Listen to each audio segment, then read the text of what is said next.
बिस्मिल्लाहिर्रहमानिर्रहीम। अस्सलाम वालेकुम नाज़रीन, मैं अहमद फवाद हूँ और आप मेरा यूट्यूब चैनल देख रहे हैं। नाज़रीन, बड़ी खबर और ब्रेकिंग न्यूज़ के साथ आज के व्लॉग में आपकी खिदमत में हाजिर हुआ हूँ। और बड़ी ब्रेकिंग न्यूज़ ये है कि 6 जजेस ने जो लेटर लिखा था, इनका लेटर अब काम कर गया है और चीफ जस्टिस बिल आखिर मान गए हैं। एक्सक्लूसिव तफसीलात आपके साथ में शेयर करूंगा। फॉर्म 45 के मामले पर सिकंदर सुल्तान राजा से जवाब तलबी और इलेक्शन ट्रिब्यूनल से पहला बड़ा फैसला आ चुका है। और ना सिर्फ इलेक्शन ट्रिब्यूनल से पहला बड़ा फैसला आ गया है, बल्कि फॉर्म 45 के मामले पर लाहौर हाई कोर्ट में भी एक बड़ा जो मामला है, 17 जजेस में बगावत या इख्तलाफ वाला जो मामला है वो भी खुलकर सामने आ गया है। और इस्लामाबाद हाई कोर्ट से के बाद लाहौर हाई कोर्ट से भी ये साफ पैगाम दे दिया गया है कि इलेक्शन ट्रिब्यूनल्स के जो मामलात इस वक्त खुल चुके हैं, इन मामलात के ऊपर किसी तरह का जो दबाव है वो कबूल नहीं किया जाएगा। और चीफ जस्टिस कादी फैज़ ईसा साहब की जानिब से भी लाहौर हाई कोर्ट के जजेस के हवाले से एक हंगामी नोटिस लिया गया है। इस पर भी कुछ अहम तरीन और एक्सक्लूसिव डिटेल्स हैं, वो भी आज के व्लॉग में आपके साथ में शेयर करूंगा। और आखिर में नाजरीन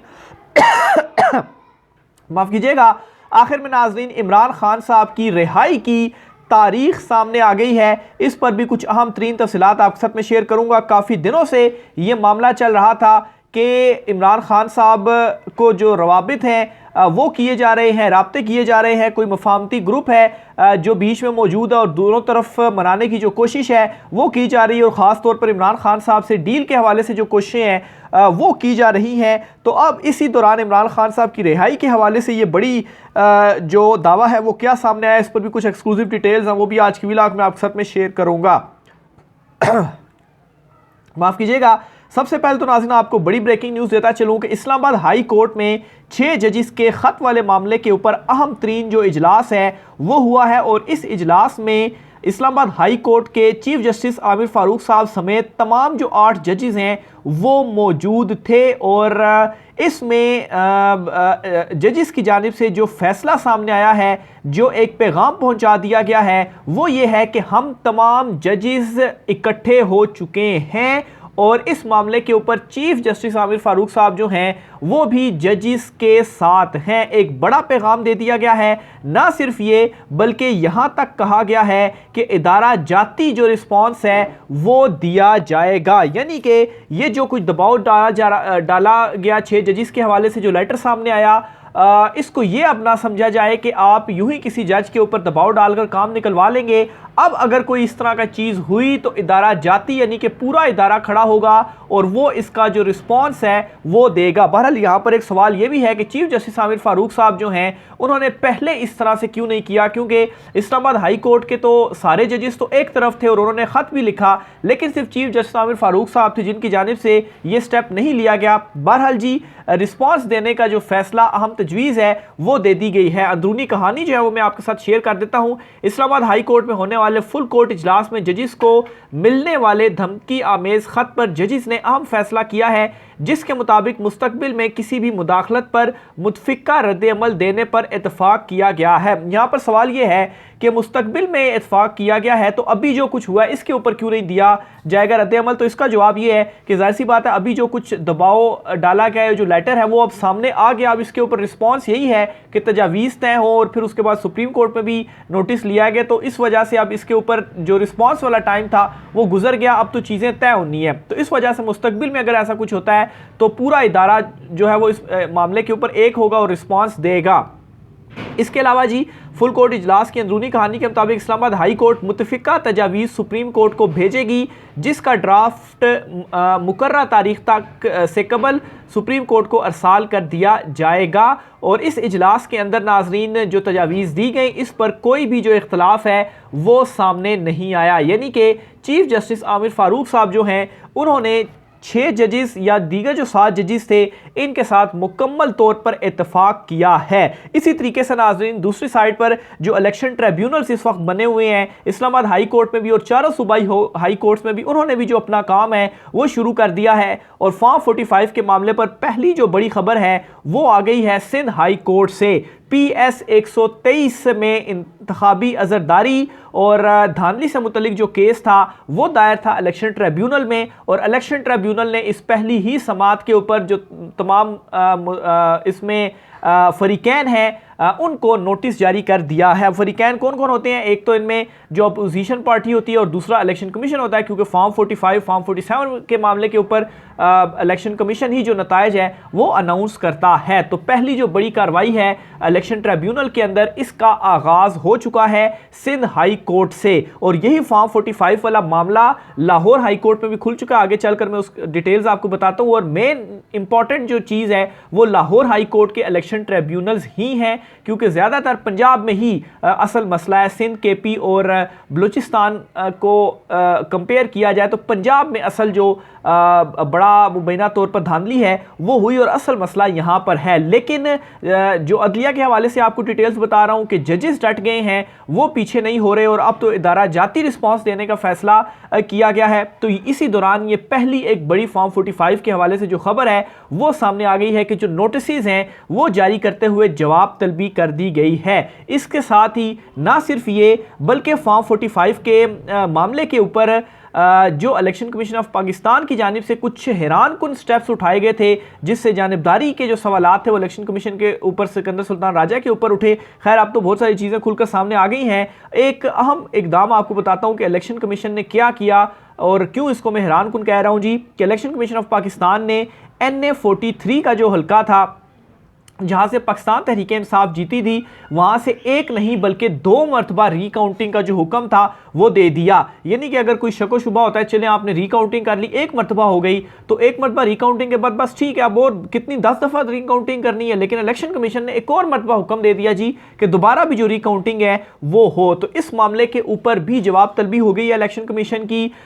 दोबारा दूसरी मरतबा दोबारा गिनती करने से पेशावर हाई कोर्ट ने रोक दिया है। और ये जो फॉर्म 45 और फॉर्म 47 के दरमियान फ़र्क था और इसका जो तजाद था बीच में, जो अब पेशावर हाई कोर्ट की जानिब से हुक्म दिया गया, और इसमें जी पाकिस्तान तहरीक इंसाफ के जो उम्मीदवार थे वो जीते थे। लेकिन अब इसमें यह हुआ है जी कि नोटिस जारी करते हुए जो दोबारा गिनती वाला मामला था वो रोक दिया है, और साथ ही साथ जवाब तलबी भी हो गई है। तो इलेक्शन ट्रिब्यूनल्स के मामले से ये 2 बहुत बड़ी इंपॉर्टेंट डेवलपमेंट्स हैं जो कि आज के दिन हुई हैं। फिर इसी तरीके से नाज़रीन लाहौर हाई कोर्ट में क्या बहुत बड़ी डेवलपमेंट हुई है, इसको थोड़ा सा अंडरस्टैंड करने की आप कोशिश कीजिएगा, और ये कैसे फॉर्म 45 वाला जो मामला है उसके साथ लिंक कर रहा है। वो ये है जी कि जो 17 जजेस हैं लाहौर हाई कोर्ट में, इनमें बगावत के जो आसार हैं या जो इख्तलाफात के मामलात हैं वो खुलकर सामने आ चुके हैं। पहले भी जब 6 जजेस हाई कोर्ट के जो हैं उन्होंने लेटर लिखा, उसके बाद ये चीज़ें सामने आती रही जी कि जो लाहौर हाई कोर्ट के जजेस हैं उनमें भी सेम तरह की जो शिकायत हैं वो मौजूद हैं। बहरहाल एक अहम तरीन मामला चीफ जस्टिस काजी फैज़ ईसा साहब को लाहौर हाई कोर्ट के जजेस की जानिब से मुबैना तौर पर हाईलाइट किया गया, और फिर उसके बाद एक बड़ी डेवलपमेंट आई, और वो डेवलपमेंट ये थी जी कि जो ये 17 जजेस थे इनके घर के बाहर, घरों के बाहर जो चौकियां आप कहें या गार्ड रूम्स जो हैं वो बनाए गए। अब क्यों होते हैं जी, जाहिर सी बात है सिक्योरिटी या दीगर चीज़ों की वजह से वो गार्ड रूम्स या चौकियां बनाई गई। लेकिन चीफ साहब ने इस मामले का जो नोटिस है वो लिया, और इसके ऊपर जो जवाब तलबी है वो भी की गई, और एक किस्म का तशवीश का जो इजहार है, जवाब तलबी के हवाले से भी कंफर्म नहीं, लेकिन तशवीश का जो इजहार है वो किया गया। अब तशवीश का इजहार क्यों किया, ये अब छुपे हुए मामलात हैं जो कि आप समझ गए होंगे कि इन सारे जजेस ने, या इनमें से जो 8 जजेस हैं उन्होंने इलेक्शन ट्रिब्यूनल और फॉर्म 45 वाले मामले देखने हैं, और फिर उसके बाद इस तरह से बाहर चौकी या गार्ड रूम होना, और फिर चीफ जस्टिस का तशवीश का इजहार करना। तो ये बहुत सारी चीज़ों को बयान कर रहे हैं। अंडरस्टैंड तो जो है वो आप कर गए होंगे मेरी बात को कि मैं आखिर इस मामले के ऊपर क्या कहना चाह रहा हूँ। बहरहाल जी आगे चलते हुए इमरान खान साहब की रिहाई के हवाले से भी एक बड़ी ब्रेकिंग न्यूज़ है, वो भी आपके साथ में शेयर करता चलूँ जी। असद कैसर साहब हैं, उन्होंने वो इन दिनों खैर मैनचेस्टर इंग्लैंड में मौजूद हैं, और वहाँ से उनकी जानिब से बड़ा एक अहम जो बयान है वो दिया गया, और उन्होंने कहा है कि इमरान खान साहब इस महीने के आखिर तक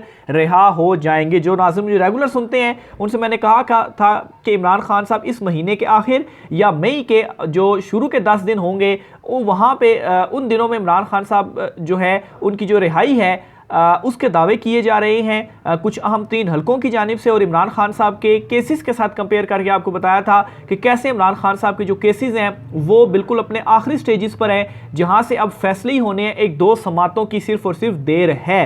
तो ये एक बड़ा दावा असद कैसर साहब की जानिब से किया गया है। जाहिर सी बात है केसेस और दीगर चीज़ों के हवाले से फिर जो इंफॉर्मेशन है और फिर जाहिर सी बात है चीज़ें वगैरह शेयर हो रही होती हैं, तो ये दावा ऐसे ही नहीं किया गया असद कैसर साहब की जानिब से कि इमरान खान साहब इसी माह के आखिर में जेल से बाहर होंगे। तो बहरहाल जी इसी दौरान ये खबरें भी सामने आ रही हैं जी कि इमरान खान साहब को पैगामात पहुंचाए जा रहे हैं, इमरान खान साहब से डील करने की जो कोशिश है वो की जा रही है। और इस हवाले से अलीमा खान जो हैं उन्होंने भी वाज़ेह तौर पर मौक़िफ़ अपनाते हुए ये कहा है जी कि इमरान खान डील के लिए तैयार नहीं है और वो अपने मौक़िफ़ के ऊपर खड़े हुए हैं। अब नाज़रीन यहाँ पर सोचने की बात है कि आखिर इमरान खान साहब कौन सी डील के लिए तैयार हों, किस डील के लिए तैयार हों, और आखिर क्यों इमरान खान साहब जो डील है उसके लिए तैयार हो, आखिर इमरान खान साहब मफाहमत क्यों करे। इमरान खान साहब का मैंडेट जो अवाम ने उनको दिया था वो आपने उनसे लिया और ऐसी हुकूमत बनी जिसे अवाम ने मैंडेट ही नहीं दिया, और अब चाहते हैं जी कि इमरान खान साहब सब कुछ एक्सेप्ट कर लें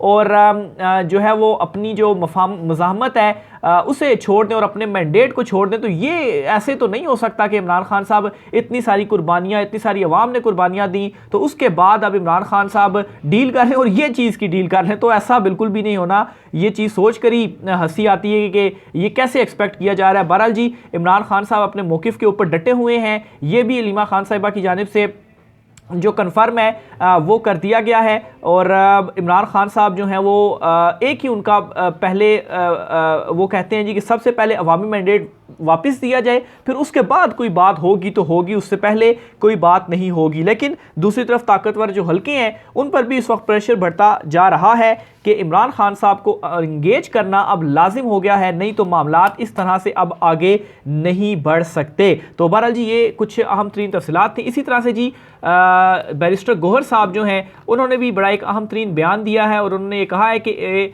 पंजाब में पहले से बैलेट बॉक्स भरे हुए थे और जो लोगों ने देखे ये पहले से तयशुदा नतीजे थे। तो जो ज़िमनी इलेक्शंस हुए हैं इनके हवाले से बताया गया, मुबैना तौर पर धांधली की जो सारी इतलात थी वो सामने आती रही जी कि किस तरह से धांधली हुई। तो बैरिस्टर गौहर साहब ने अब मज़ीद उसको एक्सपोज करते हुए ये बताया जी कि बैलेट बॉक्स पहले से भरे हुए थे और लोगों ने पहले से जो तयशुदा नताइज थे, बने हुए नताइज थे, वही उनको दिखाए गए और वही लोगों ने देखे। उन्होंने मज़ीद ये कहा जी कि ज़िमनी इंतखाबात नताइज पर हैरानगी का इजहार किया। इलेक्शन कमीशन से मुतालबा रहा है कि हमें लेवल प्लेइंग फील्ड नहीं दी गई।